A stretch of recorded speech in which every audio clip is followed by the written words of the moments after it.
Marla Bennett didn't believe in fate, not really. But that night, as rain drummed against the hospital windows and the world outside felt a little lonelier, she found herself pulled into a moment that would stay with her for the rest of her life. It started with a word spoken by a man who hadn't said anything in 3 months. Story: Marla was a night nurse on the 5th floor of St. Jude's Medical Center in Portland. It wasn't the glamorous wing where the well-to-do came in for their tummy tucks or discreet blood pressure checks. This was where the long haulers were: stroke victims, comatose patients, those whose families sent cards at Christmas but rarely showed. She didn't mind.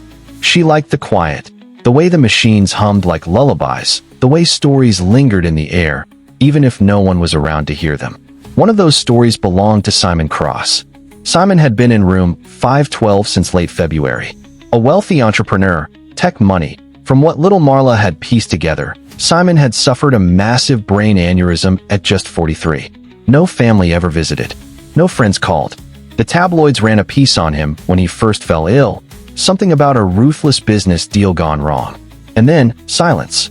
Marla had never known him as anything but a man lying still in a hospital bed, pale and thin, with salt and pepper stubble shadowing his jaw. His monitors blinked steadily. His chest rose and fell.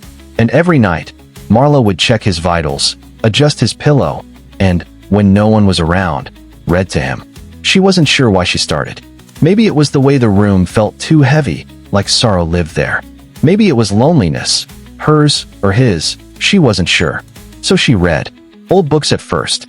Dickens, Twain, then poetry. Sometimes the news, though she spared him the ugly parts.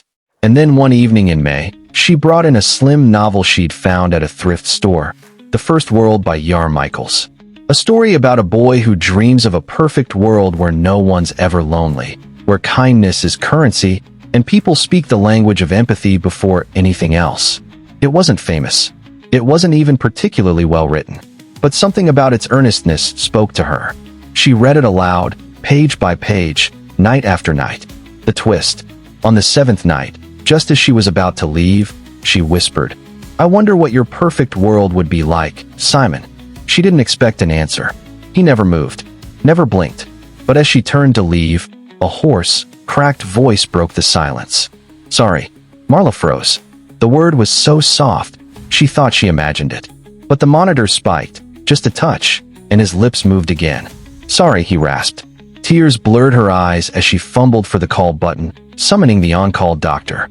Her hands shook, and her heart thudded in her chest. The medical team rushed in, performing checks, scanning his brain, searching for signs of awakening. But beyond that single word, Simon remained still. The realization. Later, in the staff break room, Dr. Kamal leaned against the counter, rubbing his jaw. "It happens sometimes," he said. "Residual brain activity.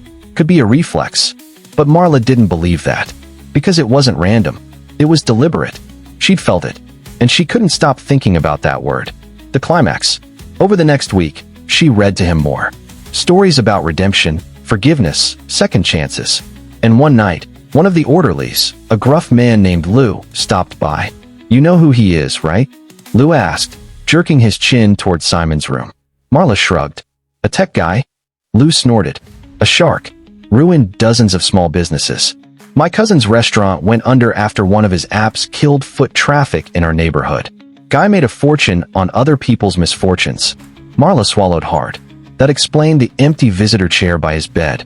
But it also made that word, sorry, way heavier. Was it possible, she wondered, that even in the fog of unconsciousness, some part of him was reckoning? She didn't stop reading. And a few nights later, as a spring storm lashed against the windows, she reached the final page of The First World. In it, the boy learns that the perfect world isn't a place, but a choice, made person by person, moment by moment. Her voice cracked on the last sentence. She glanced at Simon. And then, his fingers twitched. Just a fraction. But it was enough. The impact. Weeks later, Simon Cross opened his eyes. Recovery was slow. Speech came in halting bursts. His memory was patchy, but Marla visited when she could. She brought him books. One afternoon, as she sat by his bedside, Simon cleared his throat. "I remember, a voice," he murmured. Marla smiled. "That would be me." He looked at her, his gaze clearer than it had been in months. "You stayed. "I did," she said simply. A tear slid down his cheek, and in a trembling whisper, he added, "Thank you." The conclusion. Months after his discharge, an article appeared in the Portland Herald. Simon Cross donates fortune to Small Business Recovery Fund. In the interview, Simon spoke of a nurse who reminded him that the world was still kind, that even those we wrong might choose compassion over bitterness. He never named her, but Marla didn't need the recognition. One evening, walking home beneath a pale sunset, she passed a small cafe reopening after months of closure. A sign in the window read, "Funded by the Cross Community Grant." She smiled, because in a world as messy and unfair as this one, sometimes all it took was one word to begin again. And sometimes, kindness finds a way to echo, long after the moment passes.